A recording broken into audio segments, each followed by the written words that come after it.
అందరికీ నమస్కారం. కొత్త అపరాధ పరిశోధన కథలోకి స్వాగతం. ఈ కథ పేరు కనిపించే శవాలు. రచన టెంపోరావు గారు. చదువుతున్నది దేవి. ఈ కథ నచ్చితే తప్పకుండా లైక్ చేయండి. ఇంకా కథలోకి వెళ్దాం. హోరున వర్షం కురుస్తోంది. ఒంటరిగా ఆమె మేడ మీద గదిలో కూర్చుంది. Fluorescent light వెలుగుతోంది.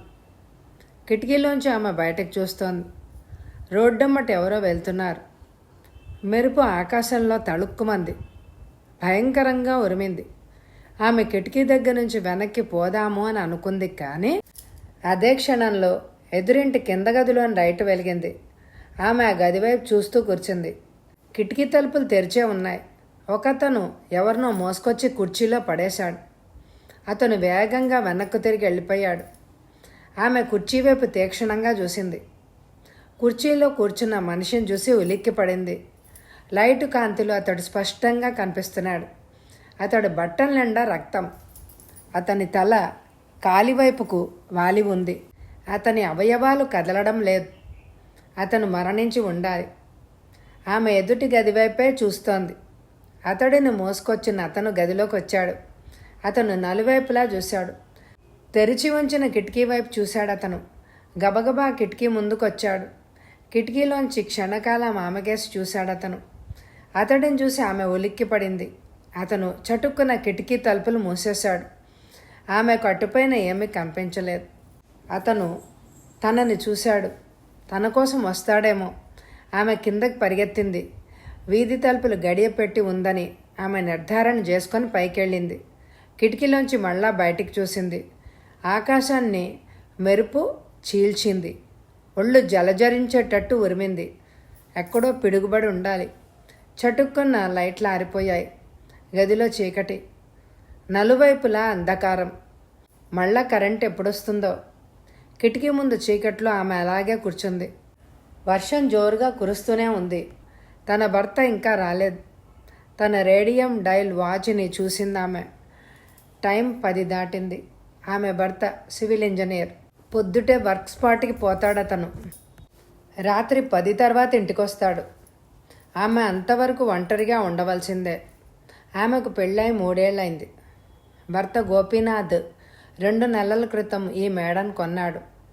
అంతకుముందు వాళ్ళు ఒక అద్దె ఇంట్లో ఉండేవాళ్ళు. కారు హారన్ వినపడింది. హారన్ని ఆమె వెంటనే గుర్తుపట్టింది. భర్త వస్తున్నాడు. టార్చ్ కాంతిలో చూసుకుంటూ ఆమె కిందకెళ్ళింది. తలుపు దగ్గర నిలబడింది. తలుపు తీసే ధైర్యం లేదు ఆమెకు. ఎవరో తలుపు తట్టారు. రాధా, నేను అన్నాడు భర్త. ఆమె తలుపు తెరిచింది. తటాలున అతను లోపలికి వచ్చాడు. టార్చ్ లైట్ పట్టుకున్న ఆమె గ్యాస్ చూశాడు. లైట్లు పోయి ఎంతసేపు అయింది? అరగంట దాటింది అందామె. అతడు లైట్ స్విచ్ నొక్కాడు. కాసేపట్లో లైట్ వెలిగింది. గోపీనాథ్ ఆమె గ్యాస్ నవ్వుతూ చూశాడు. ఆమె సంతోషంగా లేదు. మొహంలో భయం గోచరిస్తోంది.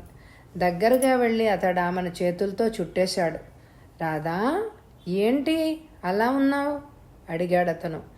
ఒంటరిగా నేను ఇంత పెద్దింట్లో ఉండలేనండి అందామె. మనకు పిల్లలు పుడితే ఈ ఇల్లు అంత పెద్దదిగా కనిపించదు అన్నాడు అతను. ఆమె మాట్లాడలేదు. ముందు తలుపును లోపల నుంచి మూసింది. ఇద్దరూ మేడ మీద ఉన్న పడగ గదిలోకి వెళ్ళారు. ఆమె కిటికీలోంచి ఎదురింటి వైపు చూస్తూ ఉండిపోయింది. గోపీనాథ్ సూట్ తీసేసి లుంగి కట్టుకున్నాడు. సూట్ను బీరువాలో దాచేశాడు. ఆమె దగ్గరగా వెళ్ళాడు. రాధా, ఏంటి అలా చూస్తున్నావు అని అడిగాడు అతను. ఆమె తుళ్ళిపడింది. అతడు ఆమెను గట్టిగా పట్టుకున్నాడు. వర్షం ఆగింది. చినుకులు పడుతున్నాయి. అతడు ఆమెను తీసుకుని సోఫాలో కూర్చోబెట్టి పక్కనే కూర్చున్నాడు. ఆమెకేసి నవ్వుతూ చూశాడు. రాధా అన్నాడు అతను. ఆమె భర్త వైపు సూటిగా చూసింది. ఎదురింట్లో హత్య జరిగింది అందామె. నీకెలా తెలుసు? నేను శవాన్ని చూశాను. అతని దుస్తుల నిండా రక్తం. అతని మెడ కుడివైపుకు వాలి ఉంది. అతనిలో జీవం లేదు. హంతకుడు నన్ను చూసి కిటికీ తలుపులు మూసేశాడు అందామె. ఆమె చెప్పింది విని అతడు ఆశ్చర్యపోయాడు. హంతకుడు ఎవరు అడిగాడు అతను. ఎదురింట్లో ఎవరుంటున్నారు? కర్నల్ కామత్, అతనే హంతకుడు అందామె. రాధా, కామత్ చాలా మంచివాడనే విన్నాను. అతను ఆర్మీ ఆఫీసర్. పిల్ల జల్లా లేరు. భార్య అతడిని వదిలేసింది. పూర్ మ్యాన్, ఒంటరిగా జీవిస్తున్నాడు అన్నాడతను. ఆమె మాట్లాడలేదు. భర్త వైపు సీరియస్గానే చూసింది. కామత్ ఎలా ఉంటాడు అందామె. పొడవుగా లావుగా ఉంటాడు. కళ్ళజోడు ఉంటుంది. ఎప్పుడు టిప్ టాప్గా సూట్లోనే ఉంటాడు. అతడిని దూరం నుంచే చూశాను. అతనితో నాకు పరిచయం ఏం లేదు అన్నాడతను. అతనే శవాన్ని మోసుకొచ్చి కుర్చీలో పడేశాడు. అతనే నా వైపు చూసి కిటికీ తలుపులను మూసేశాడు అందామె. గోపీనాథ్ ఆశ్చర్యంగా విన్నాడు. సిగరెట్ వెలిగించి పొగ వదులుతూ ఆమె కేసి చూశాడు. ఆమె పెదవులు వణుకుతున్నాయి. అతను నన్ను చంపుతాడు అందామె. నాన్సెన్స్ అన్నాడతను. హంతకుడు సాక్షుల్ని బతకనివ్వడు. నేనంతా చూశాను. నేను బ్రతుకుంటే అతనికి ప్రమాదం. అందువల్ల నన్ను చంపడానికి తప్పకుండా ప్రయత్నిస్తాడు అందామె. రాధా, నువ్వు భయపడకు, నీకేమీ అవదు. మీరు పొద్దుట వెళ్ళి రాత్రి 10 దాటిన దాకా రారు. నేను ఈ మేడలో ఒంటరిగా ఉంటాను. ఒంటరి స్త్రీని అతడు సులువుగానే చంపగలడు. గోపీనాథ్ ఆమెను కౌగిలించుకున్నాడు. ఆమె పెదవులను ముద్దు పెట్టుకున్నాడు. రాధా, నేను ఆఫీస్కి సెలవు పెట్టలేను. నేను సెలవు పెడితే అక్కడ పని సాగదు. డిటెక్టివ్ పరశురామ్ గారికి ఫోన్ చేసి మాట్లాడతాను. ఆయన నీకు ప్రమాదం లేకుండానే చూస్తారు అన్నాడతను. టెలిఫోన్ మోగింది. రిసీవర్ ఎత్తాను. హలో, పరశురామ్ అన్నాను. పరశురామ్ గారు, నేను గోపీనాథ్ని అన్నాడతను. హలో మిస్టర్ గోపీనాథ్, ఏమిటి సంగతి? మా ఎదురింట్లో ఏదో హత్య జరిగిందట. నా భార్య రాధ శవాన్ని చూసింది. హంతకుడు తనని చంపుతాడని ఆమె భయపడుతోంది. హంతకుడు ఆమెను చూశాట అన్నాడు గోపీనాథ్. మిస్టర్ గోపీనాథ్, నేను అక్కడికొచ్చి మాట్లాడతాను అని రిసీవర్ని పెట్టేశాను. టైం చూశాను. 10:30 అయింది. పక్కన కూర్చున్న పార్వతి నా వైపు నవ్వుతూ చూసింది. వడ్డించనా అందామె. అర్జెంట్ పనుంది, తిరిగొచ్చాక భోంచేస్తాను అని బయటికి పరిగెత్తాను. డాడ్జీ కారును స్పీడ్గా పోనిస్తున్నాను. చినుకులు పడుతున్నాయి. నార్త్ ఈస్ట్ మాన్సూన్ ప్రారంభమైంది. వర్షం కురుస్తూనే ఉంటోంది. ఆలివర్ స్ట్రీట్ వైపు కారును తిప్పాను. గోపీనాథ్ గృహప్రవేశానికి వెళ్ళాను. అతడి మేడను పోల్చగలిగాను. కారును లోపలికి పోనిచ్చి ఆపి దిగాను. గోపీనాథ్ నవ్వుతూ నన్ను ఆహ్వానించాడు. అతనితో హాల్లోకి వెళ్ళాను. సోఫాలో కూర్చున్నాను. నా ఎదురుగా రాధ కూర్చునుంది. ఆమెకేసి నవ్వుతూ చూశాను. ఏమైందో చెప్పండి అన్నాను. గోపీనాథ్ ఆమె పక్కనే కూర్చున్నాడు. భయపడుతూ ఆమె నాకంతా చెప్పింది. మీరు చెప్పింది నిజమే అయితే ఆ ఇంట్లో శవం ఉండాలి అన్నాను. ఎడం వైపు ఉన్న కింద గదిలో ఉంది. నేను ఆ గది వైపు చూస్తూనే ఉన్నాను. శవాన్ని బయటకు తీసుకెళ్ళలేదు అందామె. పరశురామ్ గారు, రోజల్లా నేను ఇంట్లో ఉండను. తనకు ప్రమాదం వస్తుందని నా భార్య భయపడుతోంది. ఆమెకి ఏ ఆపద రాకుండా చూడ్డానికి మీరు ఎవరినైనా నియమించాలి అన్నాడు గోపీనాథ్. అతని వైపు చూశాను. ఆమె భయపడక్కర్లేదు. నా నమ్మిన బంటు కబీర్ని ఇంటి ముందు కాపలాగా ఉండమంటాను అన్నాడు. Thanks sir. పరశురామ్ గారు, ఎదురింట్లో ఉండే కర్నల్ కామత్ తెక్క మనిషి. నా భార్య ఏదో శవాన్ని చూసినట్టు మీరు అతనితో చెప్తే ప్రమాదం. అది నిజం కాకపోతే అతను మమ్మల్ని పీడిస్తాడు అన్నాడు గోపీనాథ్. నవ్వుతూ సోఫాలోంచి లేచాను. అతనితో నేను మాట్లాడతాను. మీ పేర్లు నా సంభాషణలో రావు అన్నాను. మిస్టర్ పరశురామ్, స్కాచ్ విస్కీ తీసుకుందాం, కాసేపు కూర్చోండి అన్నాడతను. కుర్చీలో చతికిలపడ్డాను. గోపీనాథ్ చాలా కాలంగా నాకు తెలుసు. అతని పేరుగాంచిన సివిల్ ఇంజనీర్. రాధ లోపలికెళ్ళి తిరిగొచ్చింది. టీపాయ్ మీద స్కాచ్ విస్కీ బాటిల్ని 2 గ్లాసులను పెట్టింది. ఫ్రిడ్జ్లోంచి చల్లటి సోడాలను అతను తెచ్చాడు. రాధ మౌనంగా కూర్చుంది. 2 గ్లాసుల్లో అతను విస్కీ పోసి సోడా కలిపాడు. ఇద్దరం గ్లాసులను అందుకున్నాం. విస్కీ తాగి అతని వైపు చూశాను. ఫైన్ విస్కీ అన్నాను. ఇది మా దుబాయ్ బ్రాంచ్ నుంచి వచ్చింది అన్నాడు అతను. గోపీనాథ్ పెద్ద కంపెనీలో పనిచేస్తున్నాడు. అతని కంపెనీ పెర్షియన్ గల్ఫ్ ప్రాంతాల్లో ఎన్నో కాంట్రాక్టులను నిర్వహిస్తోంది. గ్లాస్ ఖాళీ అయింది. అతను మళ్ళీ పోయిపోయాడు. వద్దని సోఫాలోంచి లేచాను. అతను నాతో కారు దాకా వచ్చాడు. జేబులోంచి నోట్ల కట్టలు తీసి నాకు ఇచ్చాడు. పరశురామ్ గారు, 10,000. నా భార్యకు ఏ ఆపద రాకుండా చూడండి అన్నాడు అతను. మీరు ఆమెకు ధైర్యాన్ని ఇవ్వండి, ఆమెకు ప్రమాదం రాదు. ఈ రాత్రే కబీర్ని ఇక్కడికి పంపిస్తాను అని కారులో కూర్చొని తలుపు మూశాను. అతడికి గుడ్ నైట్ చెప్పి కారుని పోనిచ్చాను. కారు గేటు దాటింది. ఎదురుగా ఉన్న ఇంటి ముందు కారుని ఆపి దిగాను. Main gate మూసింది. గేటుకి లోపల వైపు తాళం వేసింది. గేట్ ఎక్కి అటువైపుకి దూకాను. వరండా మీదకి వెళ్ళి ముందు తలుపు మీద తట్టాను.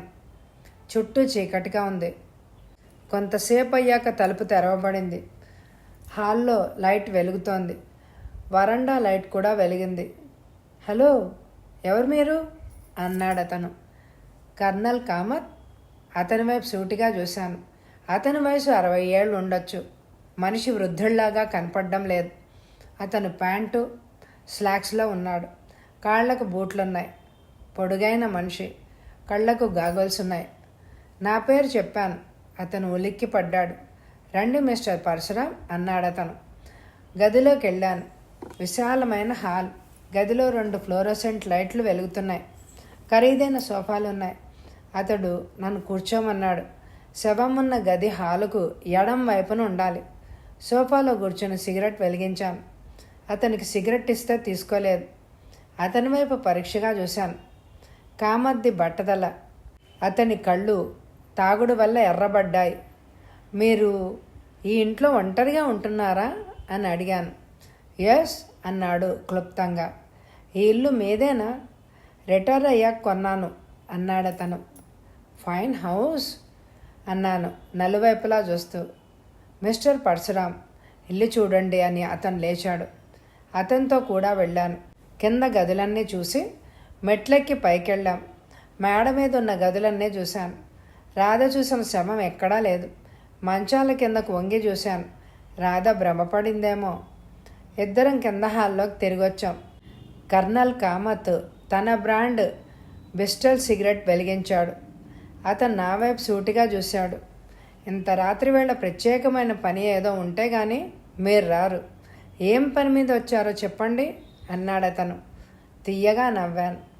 కర్నల్, మీరు ఏదైనా ఉద్యోగంలో చేరతారా? ఏదైనా ఉందా? మీరు ఒప్పుకుంటే ఉంటుంది.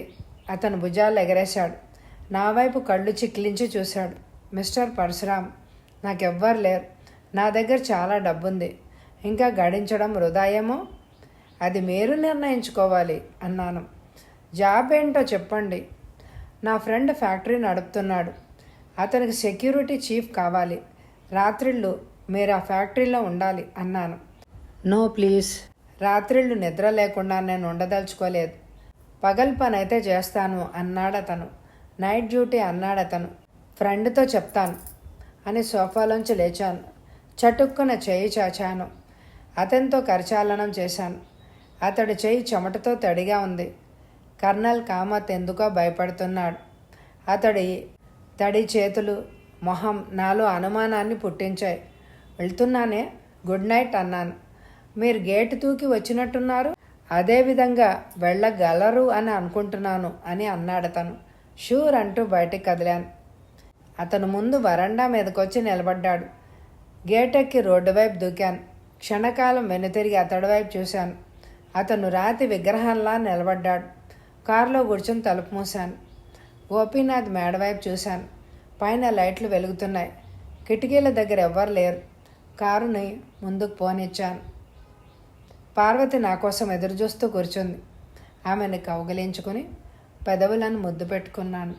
స్వీట్ గర్ల్, పద భోంచేద్దాం అన్నాను. ఆమె కిందకెళ్ళింది. రిసీవర్ ఎత్తి కబీర్ నంబర్ తిప్పాను. హలో, కబీర్ స్పీకింగ్ అన్నాడు అతను. పరశురాం హియర్ అన్నాను. చెప్పండి sir. Kabir, Oliver road number 11 ఇల్లు. ఆ ఇంట్లో ఇంజనీర్ గోపీనాథ్, అతని భార్య రాధ ఉంటున్నారు. అతను పొద్దుటే పనికి పోయి రాత్రి ఆలస్యంగా ఇంటికొస్తాడు. రాధ ఒంటరిగా ఇంట్లో ఉంటుంది. ఆమె ఇంటి ప్రాంతంలో నువ్వు కాపలా ఉండాలి. ఆమెకు ఏ ప్రమాదం రాకుండా చూడాలి అన్నాను. ఆమెకు ప్రమాదం ఎవరి నుంచి రావచ్చు సార్ అడిగాడు కబీర్. ఇంటెదురుగా కర్నల్ కామత్ ఉంటున్నాడు. వాచ్ హిమ్ అన్నాను. అలాగే సార్. అతడిని వెంటాడమంటారా? వద్దు. నీకు ముఖ్యమైనది రాధ.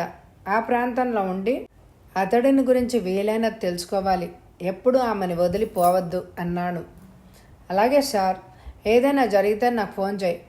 ఎస్ సార్ అన్నాడు కబీర్. గుడ్ లక్ అని అతడికి చెప్పి రిసీవర్ని పెట్టేశాను. డైనింగ్ హాల్లోకి వెళ్ళాను. Air condition dining hall. Parvathi ఎదురుగా కూర్చున్నాను. ఫ్లోరోసెంట్ లైట్లు వెలుగుతున్నాయి. పార్వతి వైపు నవ్వుతూ చూశాను. మీ ఫేవరెట్ కూర ధనియాల మసాలా బంగాళాదుంప కూర అందామె. భోజనం అనడానికి బదులు ఈ కూర పేరు మొదట చెప్పుంటే తొందరగా వచ్చేసేవాడిని కదా అన్నాను. కందిపప్పు పచ్చడి పప్పు పులుసు అందామె. రియల్ ఫీస్ట్ అన్నాను తినడం ప్రారంభిస్తూ. కృష్ణయ్య లోపలికి వచ్చాడు. మరికొంత కూర నా కంచంలో వేశాడు. కూరను మెచ్చుకుంటూ కృష్ణయ్య వైపు నవ్వుతూ చూశాను. Krishnayya great cook. మర్నాడు పొద్దుట గోపీనాథ్ ఇంటికి కారును పోనిచ్చాను. కబీర్ ఇంటి ప్రాంతంలో నాకు కనిపించాడు. అతడిని చూసి నవ్వాను. గేట్ మూసుంది. డాడ్జ్ కారు నాపి దిగి లోపలికి వెళ్ళాను. వరండా మీదకి వెళ్ళి ముందు తలుపులను తట్టాను. గోపీనాథ్ కారు లేదు. తలుపులు తెరిచి ఆమె నాకేసే చూసింది. ఆయన ఇవాళ పొద్దుటే వెళ్ళిపోయారు అందామె. ముందు గదిలోకి వెళ్ళి ఆమెను కూర్చోమన్నాను. మీతో మాట్లాడాలి అన్నాను. ఆమె సోఫాలో కూర్చుంది. రాత్రి ఆమె నిద్రపోలేదని కళ్ళు చూస్తేనే తెలుస్తోంది. నిన్న రాత్రి అతని ఇంటికి వెళ్ళాను. కర్నల్ కామత్తో మాట్లాడాను. శవముందని మీరన్న గది తతిమా గదులు కూడా చూశాను. ఎక్కడా శవం లేదు అన్నాను. ఎక్కడో దాచేసి ఉంటాడు అందామె. మంచాల కింద కూడా చూశాను. పరశురాం గారు, అది పెద్ద ఇల్లు. దాచడానికి అనేకమైన రహస్య స్థలాలు ఉంటాయి. శవాలను ఎవరు ఇంట్లో దాచుకోరు. కుళ్ళు వాసన నలువైపులా కొడుతుంది. ఎక్కడో వాటిని పాతేయకపోతే పాతేశాడేమో. నేను వెళ్లే ముందు అతడు అంత పని చేసి ఉండలేడు. రాత్రి 12 తర్వాత అతను చేసి ఉండొచ్చు. మీరు ఏదైనా చూసారా అడిగాను. రాత్రంతా అతని ఇంటివైపు చూస్తూనే జాగారం చేశాను. కానీ అతను బయటికే రాలేదు. ఇంటి వెనక వైపు అతను ఏదైనా చేస్తే నాకు కనిపించదు అందామె. ఐసీ అని ఆమెకేసి చూశాను. మీరు కాపలా ఉంచిన కబీర్ ఇంటి ముందు పచారులు చేస్తూనే ఉన్నారు అందామె. అతడిని చూశాక మీకు ధైర్యంగా ఉందా? ఆమె తెల్లాడించింది. పరశురాం గారు, అటువంటి దృశ్యాన్ని మళ్ళా చూడనని ఆశిస్తున్నాను. మరోసారి చూస్తే ఇంట్లో ఉండలేను అందామె. మీరు ఇంటికొచ్చి నెల అయిందనుకుంటాను. అవును అందామె. ఇంతకుముందు ఈ ఇల్లు ఎవరిది? నరసింహారావు గారిది. వాళ్ళు జవహర్ నగర్లో కొత్తిల్లు కట్టించుకొని అక్కడికి పోయారు అందామె. ఫిలిం ప్రొడ్యూసర్ నరసింహారావా ప్రశ్నించాను. ఆమె తెల్లాడించింది. ఆమె వైపు సూటిగా చూశాను. కొంతకాలం పాటు మీ అమ్మనో మరెవరినో మీ ఇంట్లో ఉంచుకోవడం మంచిది. ఒంటరిగా కూర్చుంటే చూసిన దాన్ని గురించే మీరు ఆలోచిస్తూ ఉంటారు అని అన్నాను. అమ్మకి రాస్తాను అందామె. సోఫాలోంచి లేచాను. అవసరమైతే కబీర్ని పిలవండి. అతను చాలా మంచివాడు, ధైర్యం గలవాడు. అతడిని గురించి మీరు భయపడనక్కర్లేదు అన్నాను. అలాగే సార్ అందామె. గదిలోంచి బయటకు వచ్చాను. ఇంటి చుట్టూ తిరిగి చూశాను. పాత మేడ, చుట్టూ ప్రహరీ గోడ ఉంది. వెనక వైపున నొయ్య ఉంది. నూతినీళ్లు మొక్కలకు వాడుతున్నారు. నలువైపులా చెట్లు మొక్కలు ఉన్నాయి. డజన్ అరటి చెట్లు నూతికి సమీపంలో కనిపించాయి. గేట్ వైపు నడిచాను. కారులో కూర్చొని తలుపు మూశాను. కబీర్ కారు పక్కకొచ్చాడు. కబీర్తో మాట్లాడుతూ కర్నల్ కామత్ ఇంటి వైపు చూస్తున్నాను. మేడ మీద ఉన్న గది కిటికీకి తెరలున్నాయి. తెర వెనక నుంచి ఒక ఆకారం మమ్మల్ని గమనిస్తోంది. గోపీనాథ్ 9 ఇంటికొచ్చేశాడు. భార్య ఎలా ఉందో అని అతనికి గాబరా. రాధ హుషారుగా ఉంది. ఒక ఉత్తరాన్ని అతనికి చూపించింది ఆమె. అనురాధ నా చిన్ననాటి స్నేహితురాలు. హై స్కూల్లో ఇద్దరం కలిసి చదువుకున్నాం అంది రాధ. రాధా, ఇటుపైన కొంతకాలం పాటు నువ్వు ఒంటరిగా ఉండనక్కర్లేదు. ఆమె నీకు తోడుగా ఉంటుంది అన్నాడు భర్త. ఏదో ఇంటర్వ్యూ కని తన్ని పిలిచారని, తను మద్రాసు వస్తున్నానని, అభ్యంతరం లేకపోతే ఇంట్లో అతిథిగా ఉంటానని రాసింది ఉత్తరంలో అనురాధ. రాధ ఇద్దరికీ వడ్డించింది.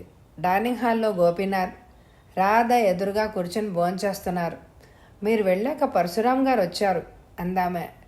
Any news? పరశురాం గారు చెప్పిందంతా ఆమె భర్తకు చెప్పింది. అతను సూటిగా భార్య వైపు చూశాడు. రాధా, కర్నల్ కామత్ మీద నువ్వు హత్యా నేరాన్ని మోపుతున్నావు. అది నిజం కాకపోతే నువ్వు నీతో నేను చిక్కుల్లో పడతాం. నేను శవాన్ని చూశాను అందామె. ఎలాగైనా మనం వెనక ముందు ఆలోచించాలి.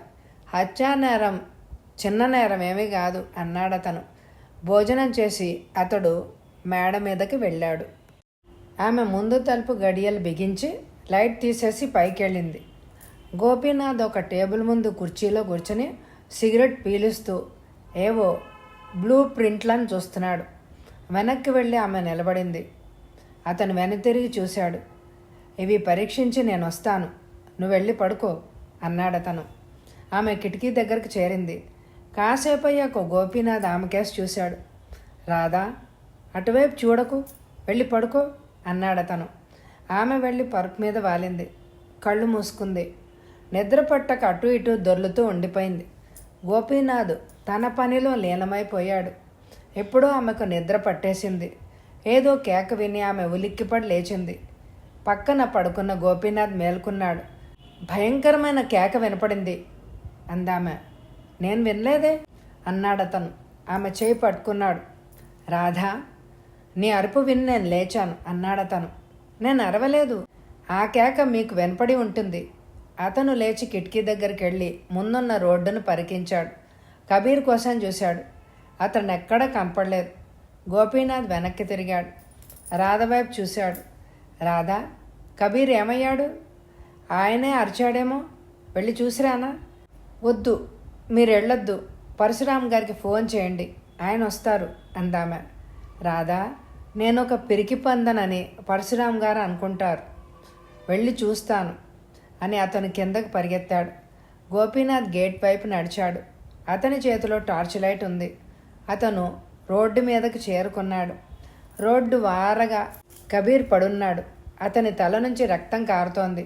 అతను మెలకువగా లేడు. అది చూసి గోపీనాథ్ వేగంగా లోపలికి పరిగెత్తుకొచ్చాడు. హాల్లోని టెలిఫోన్ దగ్గరికి వెళ్ళి రిసీవర్ ఎత్తి ఒక నంబర్ తిప్పాడు. పైనుంచి రాధ గబగబా వచ్చి ముందు తలుపులు మూసి గడియబెట్టింది. రాధ చాలా భయపడుతోందని అతను గ్రహించాడు. గోపీనాథ్ ఇంటి ముందు డాడ్జ్ కారు ఆపి దిగాను. గోపీనాథ్ నా దగ్గరకు వచ్చాడు. కబీర్ని పరీక్షగా చూశాను. కర్రతో ఎవరో తల మీద కొట్టారు. కబీర్ని ఎత్తి మోసుకెళ్ళి కారు వెనక సీటు మీద కూర్చోబెట్టాను. గోపీనాథ్ వైపు చూశాను. మిస్టర్ గోపీనాథ్, తలుపులు జాగ్రత్తగా మూసుకొని పడుకోండి. నేను అతన్ని హాస్పిటల్లో చేర్చి మళ్ళా ఈ పక్కకు వస్తాను, బీ కేర్ఫుల్ అన్నాను. అలాగే మిస్టర్ పరశురామ్ అన్నాడతను. నేను ఉండగానే మీరు లోపలికి వెళ్ళండి అన్నాను. అతను వెళ్ళిపోయాడు. ముందు సీటు మీద కూర్చొని తలుపు మూశాను. సిగరెట్ పీలుస్తూ కాసేపు అలాగే కూర్చున్నాను. రోడ్డమ్మట జనసంచారం లేదు. కర్నల్ కామత్ మేడ వైపు చూశాను. ఎక్కడా లైట్లు లేవు. కారును ముందుకు పోనిచ్చాను. రాయంపేట హాస్పిటల్లో కబీర్ని చేర్చాను. జాగ్రత్తగా అతడిని చూడమని డాక్టర్ సుందరంతో చెప్పాను. డాడ్జీ కారుని వెనక్కి పోనిచ్చాను. గోపీనాథ్ ఇంటి ముందు కారు ఆపి దిగాను. రోడ్డమ్మట అటు ఇటు పచారులు చేశాను. ఒకతను ఎదురుగా వస్తున్నాడు. భారీ దుస్తుల్లో ఉన్నాడతను. చేతిలో లాఠీ ఉంది. అతడి వైపు నడిచాను. నన్ను చూసి అతడు ఆగాడు. ఎవరు నువ్వు అడిగాను. వాచ్మెన్ సార్ అన్నాడతను. ఇక్కడ తిరగడానికి ఎవరు నిన్ను నియమించారు? నేనే తిరుగుతున్నాను. ప్రతి ఇంటి వాళ్ళు ₹1 ఇస్తారు అన్నాడతను. ఈ రోడ్డు మీద తిరుగుతున్నావా? జీ సాబ్ అన్నాడతను. ఆ గోర్ఖా నేపాల్ నుంచి వచ్చాడు. ఉద్యోగాలు దొరకక నైట్ వాచ్మెన్గా పనిచేసి ఎళ్లవాళ్ళు ఇచ్చే దానిలో జీవిస్తున్నాడు. అతడిని పోనిచ్చాను. వెళ్ళి కారులో కూర్చున్నాను. సిగరెట్ పీలుస్తున్నాను. 2 గంటలు అలా వాచ్ చేసి తిరిగి కారును పోనిచ్చాను. రాయంపేట హాస్పిటల్ కాంపౌండ్లో కారును ఆపాను. దిగి డాక్టర్ సుందరం గదిలోకి వెళ్ళాను. అతను నవ్వుతూ నన్ను కబీర్ గదిలోకి తీసుకెళ్ళాడు. నో డేంజర్ మిస్టర్ పరశురామ్ అన్నాడు డాక్టర్. కబీర్ నవ్వుతూ నా వైపు చూశాడు. అతని తల మీద బ్యాండేజ్ ఉంది. కబీర్, ఏమైంది అని అడిగాను. ఎవరో తల మీద కర్రతో కొట్టారు. కళ్ళు తిరిగినాయి. బుర్ర దిమ్మెక్కినట్లయింది. కింద పడిపోయాను అన్నాడతను. ఎవరు ప్రశ్నించాను. నేను చూడలేదు సార్ అన్నాడతను. ఇది ఎక్కడ జరిగింది? 15వ నంబర్ ఇంటి నుంచి వెనక్కి తిరిగి వస్తున్నాను. 12వ నంబర్ ఇల్లు ప్రాంతంలో ఎవరో కొట్టారు. కర్నల్ కామత్ కొట్టి ఉంటాడా? చెప్పలేం సార్ అన్నాడు కబీర్. అతను లేచి కూర్చున్నాడు. మీతో నేను వస్తాను సార్. ఐఆమ్ ఆల్ రైట్ అన్నాడు అతను. డాక్టర్ సుందరం వైపు చూశాను. అతను రేపు వెళ్ళడం మంచిది అన్నాడు డాక్టర్. ఫాలో ద డాక్టర్ అని బయటకు నడిచాను. రాధ స్టేషన్కి వెళ్ళి అనురాధని ఇంటికి తీసుకొచ్చింది. భర్త కారు పంపాడు. వాళ్ళని ఇంట్లో దింపేసి కారు వెళ్ళిపోయింది. అనురాధ వయసు 24 ఉంటుంది. రాధ కంటే కొద్దిగా పెద్దది. ఎన్నో వింతలు విశేషాలు చెప్పుకుంటూ ఇద్దరు కాఫీ తాగారు. అనురాధ స్నానం చేస్తుంటే రాధ స్టూల్ వేసుకుని బాత్రూంలో కూర్చుంది. ఇద్దరూ మాట్లాడుకుంటూ ఉండగా అనురాధ స్నానం చేసింది. భోంచేస్తూ ఇద్దరు ఎంతో చెప్పుకున్నారు. భోజనాలు అయ్యాక వాళ్ళు పైనున్న పడక గదిలోకి వెళ్ళారు. ఒకే పరుపు పైన వాళ్ళు పడుకున్నారు. అనురాధ రాధను కౌగలించుకుంది. నీ జీవితం ఎలా ఉంది చెప్పు అందామె. ఆయన బాగా డబ్బు గడిస్తున్నారు. ఈ ఇల్లు కొన్నారు. కానీ నాతో తిరగడానికి ఆయనకు టైం దొరకదు. ఆయనకి పనితోనే సరిపోతుంది అంది రాధ. Radha, don't bother. ఎండగా ఉన్నప్పుడే బట్టలు ఆరేయాలి. అలాగే వచ్చే సమయంలోనే డబ్బును రాబట్టుకోవాలి. మనం కావాలన్నప్పుడు డబ్బు రాదు అంది అనురాధ. అటుపైన తను చూసిన శవాన్ని గురించి చెప్పింది రాధ. అనురాధ ఆమె చెప్పింది విని ఆశ్చర్యపోయింది. ఆమె కిటికీ దగ్గరికి వెళ్ళి ఎదురింటి వైపు చూసింది. ఇంట్లో ఎవ్వరూ లేనట్టుందే. దయ్యాల కొంపలా ఉంది అందే అనురాధ. ఒకప్పుడు ఈ ఇల్లు కూడా దయ్యాల కొంపేనట. ఇంట్లో వాళ్ళందరూ వెళ్ళిపోయారు. తాళం వేసి 2 ఏళ్ళు అలా పడుంది. ఎవరు ఉండేవారు కారట. తర్వాత నరసింహారావు కొన్నారట. ఇదంతా పాలు పోసేది పొద్దుటే నాతో చెప్పింది అంది రాధ. మనుషులకు లాగే ఇళ్లకు కూడా గత చరిత్రలు ఉంటాయి. అంతా తెలుసుకున్నాక ఇల్లు కొనాలి అంది అనురాధ. ఆయనకు తొందర ఎక్కువ. ఇల్లు నచ్చిందని వెంటనే అడ్వాన్స్ ఇచ్చేశారు అంది రాధ. ప్రయాణ బడలికతో అనురాధ నిద్రపోయింది. రాధకి ఇంటి ముందు తిరుగుతున్న కబీర్ కనిపించాడు. ఆమె వేగంగా కిందకెళ్ళింది. ముందు వరండాలో నిలబడి చేత్తో కబీర్కి సైగ చేసింది. గేట్ తెరిచి అతను ఆమె ముందుకొచ్చాడు. అతని తల మీద కట్టుంది. నిన్న రాత్రి మిమ్మల్ని ఎవరు కొట్టారు అందామె. త్వరలో కనుక్కుంటాను అన్నాడు అతను. ఆమె ఆశ్చర్యపోయింది. ఆమె ఆలోచిస్తోంది. తను శవాన్ని చూసింది. అటుపైన కబీర్ ఇంటి ముందు పచార్లు చేస్తున్నాడు. హంతకుడు భయపడి కబీర్ని కొట్టే ఉండాలి. ఆమె గాబరాగా కబీర్ వైపు చూసింది. మీరు భయపడకండి, మీకేం ప్రమాదం రాదు అన్నాడు కబీర్. మిమ్మల్నే కొట్టిన మనిషి నన్ను వదులుతాడా అందామె. వాడొక పిరికి పంద, వెనక నుంచి వచ్చి కొట్టి పారిపోయాడు. ఇవాళో రేపో వాడికి బుద్ధి చెప్తాను అని కబీర్ గేటు వైపు వెళ్ళిపోయాడు. రాధ లోపలికెళ్ళి తలుపు మూసింది. హాల్లో నిలబడి నలువైపులా చూసింది. ఎందుకో ఆమెకు భయం వేసింది. ఆమె గబగబా మెట్లమ్మట పైకెళ్ళింది. అనురాధ పక్కనే పడుకుంది. అనురాధ గాఢ నిద్రలో ఉంది. టెలిఫోన్ మోగింది. రాధ టెలిఫోన్ దగ్గరికి వెళ్ళింది. ఆమె శరీరం వణుకుతోంది. రిసీవర్ ఎత్తింది. హలో అందామె. రాధా, అనురాధ వచ్చిందని డ్రైవర్ చెప్పాడు. ఇప్పుడు భయం లేకుండా ఉన్నావా అడిగాడు గోపీనాథ్. భయం లేదు అందామె. ఇవాళ నేను ఆలస్యంగా వస్తాను అన్నాడతను. అలాగే స్వీట్ గర్ల్, బాయ్ బాయ్ అని అతను రిసీవర్ని పెట్టేశాడు. ఆమె రిసీవర్ని పెట్టేసి కిటికీ దగ్గరికి వెళ్ళింది.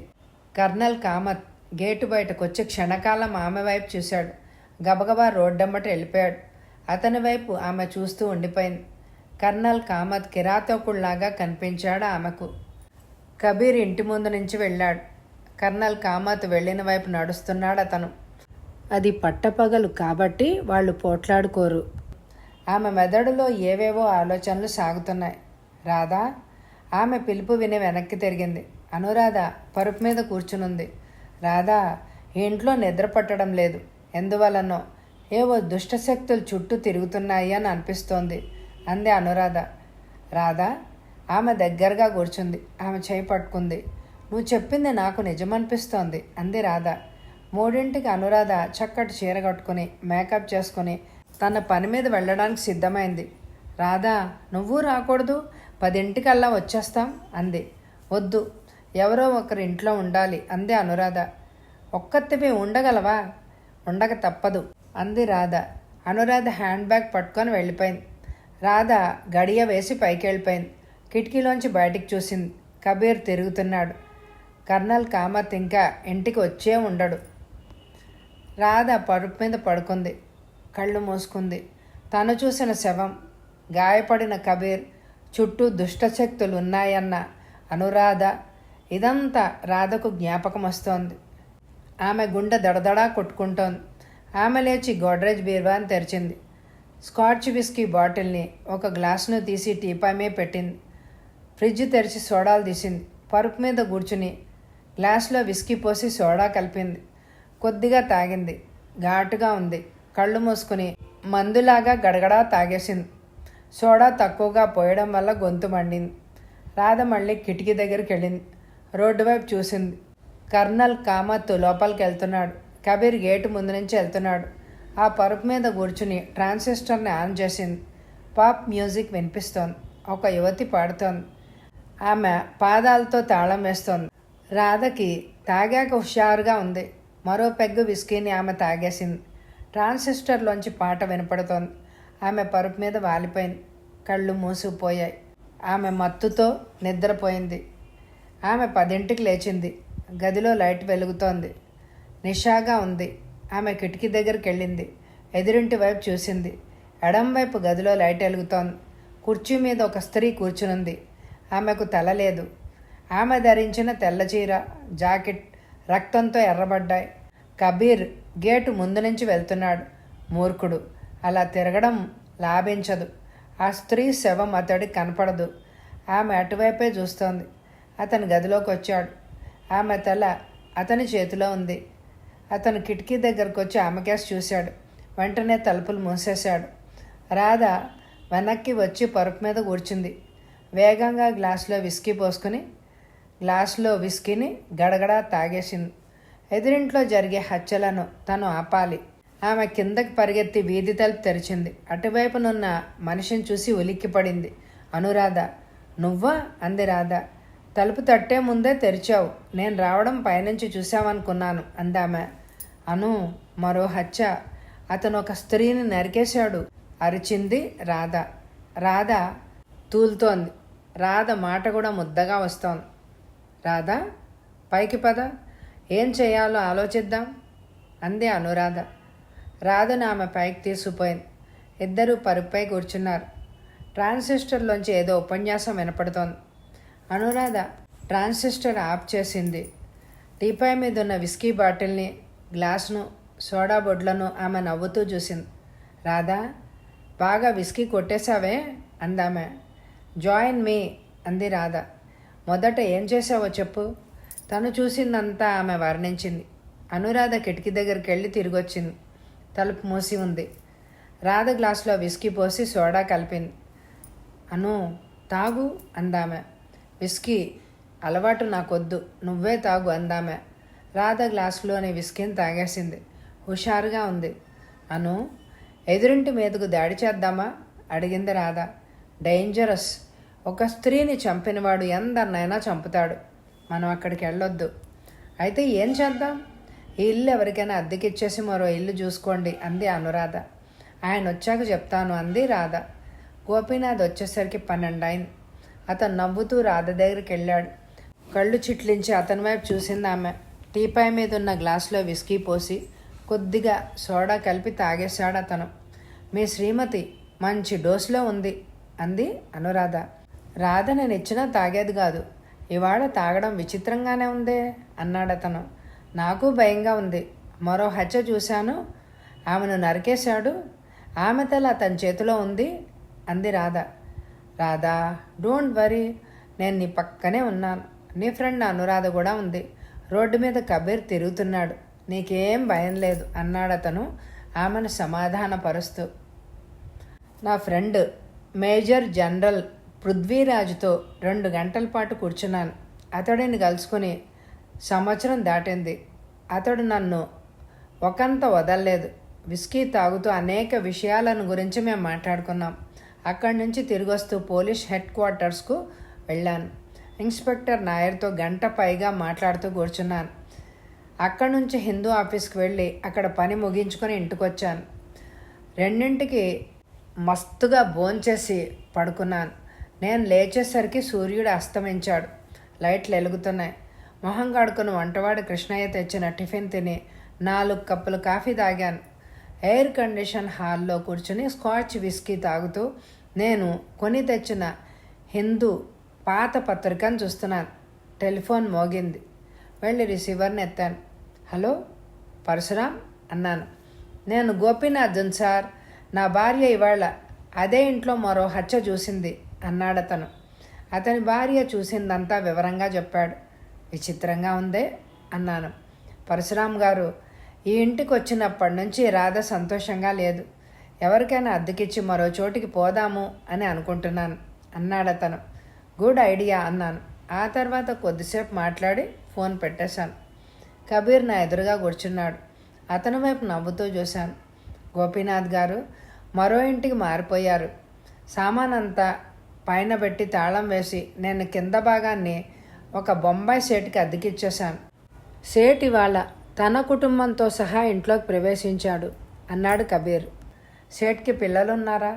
లేరు, అతను భార్య అన్నాడు కబీర్. సరిగ్గా 10ంటికి అతను నేను కిందకెళ్ళాం. డాడ్జ్ కారులో అతను ముందు సీట్ మీద కూర్చున్నాడు. కారును శరవేగంగా పోనిచ్చాను. గోపీనాథ్ ఇంటి చివర రోడ్డు వారుగా కారు నాపి దిగాను. కబీర్ నా దగ్గరకు వచ్చాడు. ప్రహరీ గోడ దూకి కాంపౌండ్లకు చేరుకున్నాం. ఇంట్లో ఎక్కడా లైట్లు లేవు. ఆకాశంలో చంద్రుడు లేడు. ఎటు చూసినా అంధకారంగా ఉంది. మెల్లిగా అడుగులేస్తున్నాను. కబీర్ నా వెనకనే వస్తున్నాడు. వెనకనున్న నూతి దగ్గరికి చేరుకున్నాం. ఎటు చూసినా చీకటి. ఏదో చప్పుడు వినిపిస్తోంది. చటుక్కున టార్చి వెలిగించాను. ఒకతను గుణపంతో తవ్వుతున్నాడు. టార్చి మరొకళ్ళ చేతిలో ఉంది. కబీర్ ముందుకు పోబోయాడు. అతని చెయ్యి పట్టుకొని ఆపాను. తొందరపడొద్దు అని చెవిలో చెప్పాను. టార్చ్ ఆరిపోయింది. గుణపంతో తవ్వుతున్న చప్పుడు మాకు వినపడుతోంది. మెల్లిగా కదిలాను. మొక్కల పక్క నుంచి వెళ్ళాను. తవ్వే మనిషి ఆకారం కనపడుతోంది. నాగు, ఇంకా లోతుగా తవ్వి చూడు అందొక స్త్రీ కంఠం.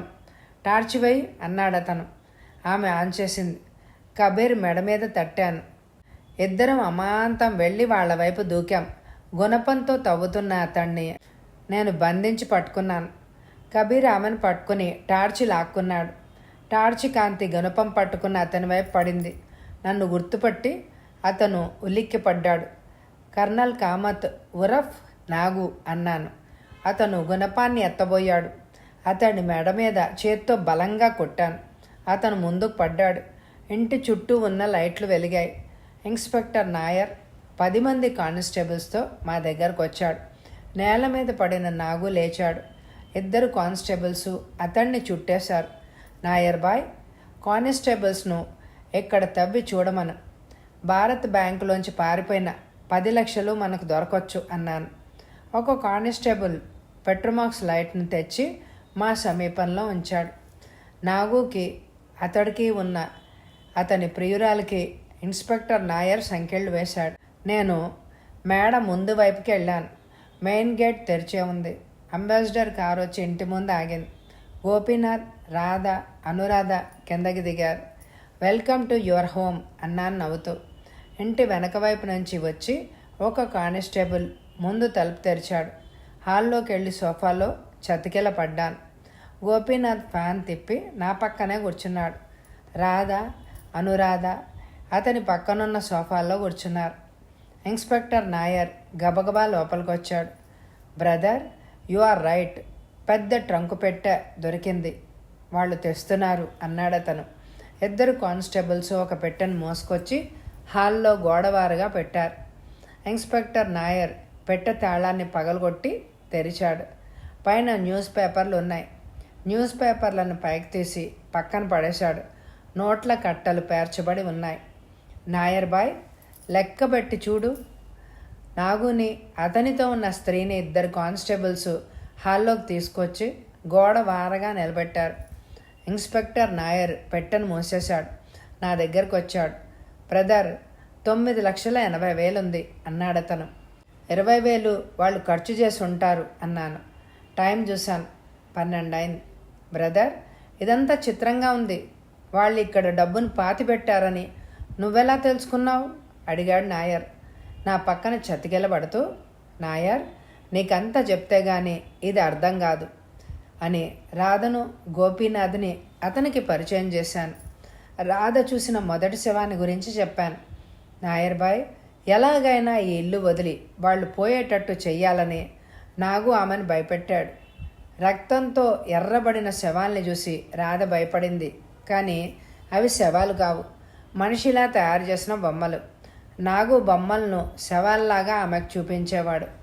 అవి నిజంగా శవాలనుకుని ఆమె భయపడింది. ఈ ఇల్లు వదిలిపోదామని భర్తతో చెప్పింది. అతను నా సలహా అడిగాడు. అద్దెకి ఇవ్వమన్నాను, కానీ వేరే ఇల్లు తీసుకోవద్దు అన్నాను. హోటల్లో గది తీసుకొని ఉండమన్నాను. అలాగే చేశారు గోపీనాథ్. నాగు వెంటనే బొంబాయి సేటుగా రూపుదాల్చి వచ్చి ఇల్లు అద్దెకు తీసుకున్నాడు.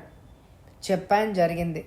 ఈ ఇల్లు నాగు అద్దెకు తీసుకుంటాడని మీరు ఎలా ఊహించారు అడిగాడు గోపీనాథ్. నాగు పెద్ద పొరపాటు చేశాడు. అతను కర్నల్ కామత్గా నటిస్తూ ఎదుటి ఇంట్లో ఉండేవాడు. తను రిటైర్ అయినట్టు నాతో చెప్పాడు. నేను మేజర్ జనరల్ పృథ్వీరాజును కలుసుకుని కర్నల్ కామత్ ఇంకా సర్వీస్లో ఉన్నాడని తెలుసుకున్నాను. దాంతో కర్నల్ కామత్ ఇంట్లో ఉండే అతను కామత్ కాదని తేలింది. అయితే అతను ఎవరు అని ఆగాను. అందరి వైపు చూశాను. నేను ఏం చెప్తానా అని వాళ్ళు ఎదురు చూస్తున్నారు.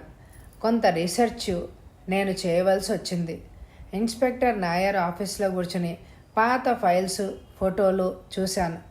కర్నల్ కామత్గా నటించిన నాగును వెంటనే పోల్చగలిగాను. 6 ఏళ్ల క్రితం ప్రచురించిన హిందూ కాపీలను తిప్పి చూశాను. అంతా నాకు అర్థమైంది. రాధ ఉండే ఇల్లు నాగుకి ఎందుకు కావాలో నాకు అర్థమైంది.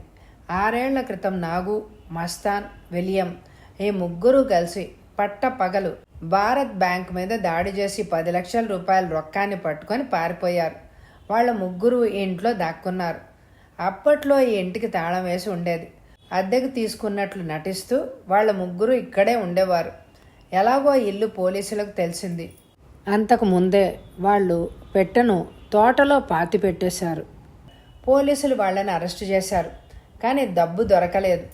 వాళ్లకు 6 ఏళ్లు కఠినమైన కారాగార శిక్ష పడింది. మస్తాన్, విలియం జైల్లో మరణించారు.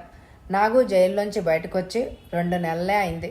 తనకు కావలసిన ఇల్లును ఎవరో కొనుక్కొని అందులో నివసిస్తున్నారు. ఇల్లు తన చేతిలో ఉంటే గాని తవ్వడం వీలుగాదు. ఇప్పుడు డబ్బంతా తనదే. కర్నల్ కామత్ ఇల్లు ఖాళీగా ఉంది. అతను కర్నల్ కామత్గా నటిస్తూ ఆ ఇంట్లో చేరాడు. రాధను భయపెట్టడం మొదలుపెట్టాడు అన్నాను నవ్వుతూ. పెద్ద ప్లాను అంది రాధ ఆశ్చర్యపడుతూ. అలా మొత్తానికి ఆమెను భయపెట్టి ఆమె చేత ఇల్లు ఖాళీ చేయించి అక్కడ తవ్వడం మొదలుపెట్టాడు. అలా తవ్వుతున్నప్పుడు పట్టేశాడు పరశురాం. వాళ్ళిద్దరికీ శిక్ష పడింది. కథ సమాప్తం. ఈ కథ అందరికీ నచ్చితే తప్పకుండా లైక్ చేయండి. అలాగే ఎండ్ స్క్రీన్లో ఉన్న ఇదివరకు చదివిన కథలని, నవలల్ని వినండి. Thank you very much my dear friends.